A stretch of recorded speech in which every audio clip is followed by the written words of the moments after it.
Greetings, Dr. Mark Winton here to continue our discussion on bystanders and the Holocaust with part 4.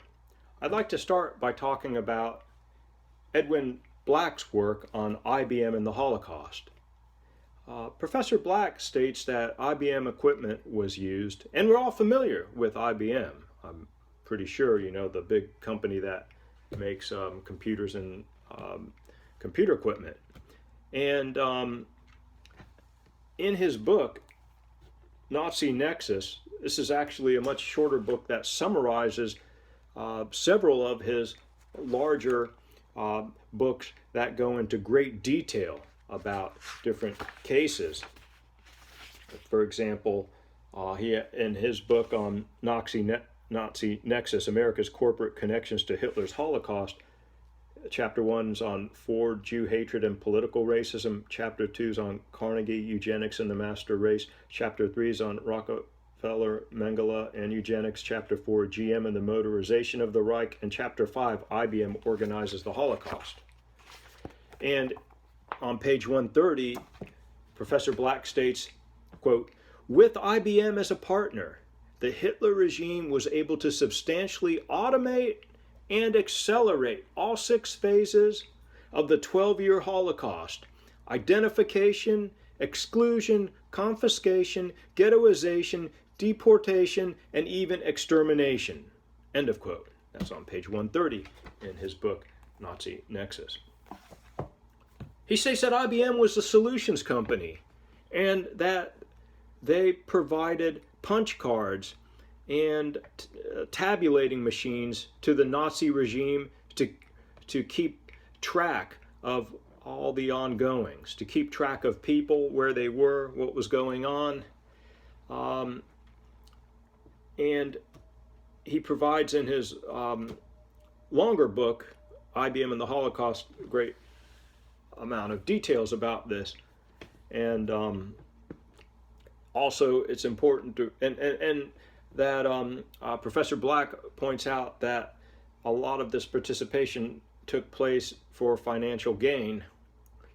And he also points out that IBM denies that they were involved, but refused to make records public.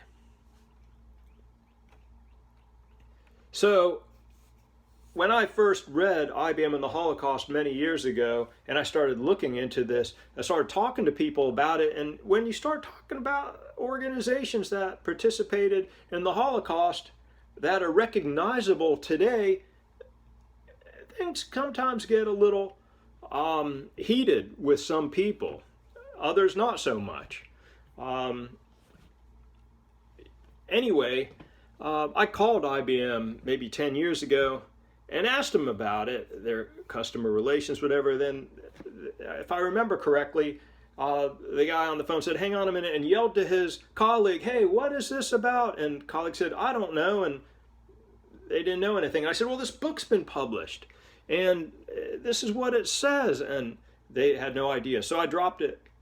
But I thought, I want to go ahead for our presentation here and try to get an update. So I contact IBM.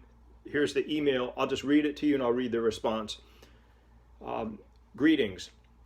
I am a criminal justice instructor and am preparing a presentation on organizations in the Holocaust, such as railroad system, medical system. I have one slide that outlines Professor Edwin Black's book, IBM and the Holocaust. My understanding is the IBM Corporation disputes his findings. Is there an official IBM statement I can incorporate into my presentation regarding his book? Thank you very much, Mark Winton. And I received back a response, which I'll read verbatim, from IBM Corporation. Dr. Winton, per your inquiry, here is a statement from IBM that you can include in your presentation. As with other foreign-owned companies that did business in Germany at the time, IBM's German operations came under the control of Nazi authorities prior to and during World War II. Most documents were destroyed or lost during the war. Whatever archives IBM had from this period were donated to universities in New York and Germany several years ago for scholarly review. IBM and its employees around the world maintain that the atrocities committed by the Nazi regime are abhorrent and condemn any actions which aided their unspeakable acts. That's the response I got from IBM, and I'm sure that this debate will continue. Another institution that not only were bystanders but were active participants is the medical institution. And Dr. Lifton's book, Nazi Doctors, is just amazing. If you're interested in looking at the history, interpretations, interviews, it's just an amazing book, and it's called Nazi Doctors. Dr. Lifton talks about how killing became medicalized, and in his book he interviews 29 Nazi medical practitioners, 12 Nazi non-medical professionals, and 80 Auschwitz prisoners.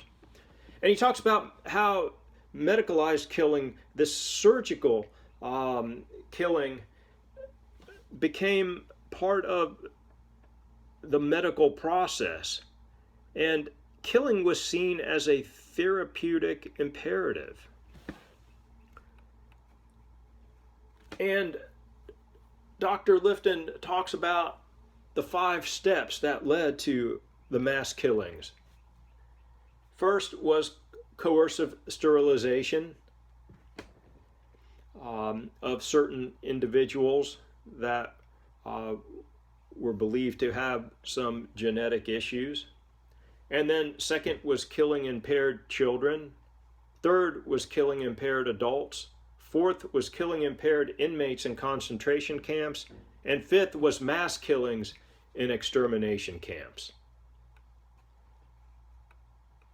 He also talks about the idea of doubling, or the division of the self into 2 functioning wholes, and talks about different characteristics of this, how there were these 2 selves, the Auschwitz self and the non-Auschwitz self, and how this was used kind of as a psychological survival to avoid guilt, that there's a certain part that does the killing, and then there's the family person, the person that is helping others, and so on. And he kind of leads that into this maybe somewhat of an unconscious dimension.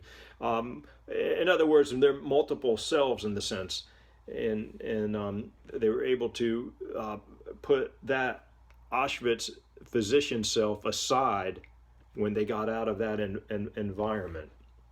So a fascinating read, and I'll wrap up this section, and we'll get to another section shortly.